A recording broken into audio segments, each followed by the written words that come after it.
Здрасти, може да се представиш? Здравейте, казвам се Митко Василев. По образование съм учил по физическо възпитание и спорт. В момента уча магистратура иновации и предприемачество, понеже това много ме интересува и как младите хора искат да променят България, като искат да променят образованието и да бъдат по-предприемчиви и да създават устойчиви бизнеси, които да движат икономиката ни. Общо от тези две неща се интересувам. Подкрепям всякакви стартъпи. Общо това е накратко за мен. Защо реши да избягаш?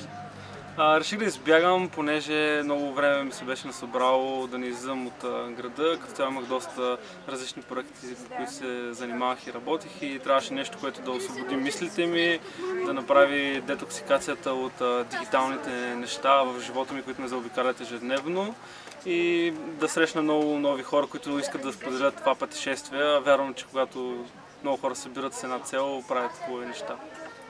Кой беше най-силният момент от бягството за теб? Най-силният момент може би беше когато отидахме на водопада, където всички след дълъг поход седнахме, отдъхнахме си и някак си се видя по лицата едно спокойствие, един релакс, който очевидно те са изпитвали нужда да преживеят и това бягство им го е дал. Какво ще посъветваш бъдещите хепи ескейпери?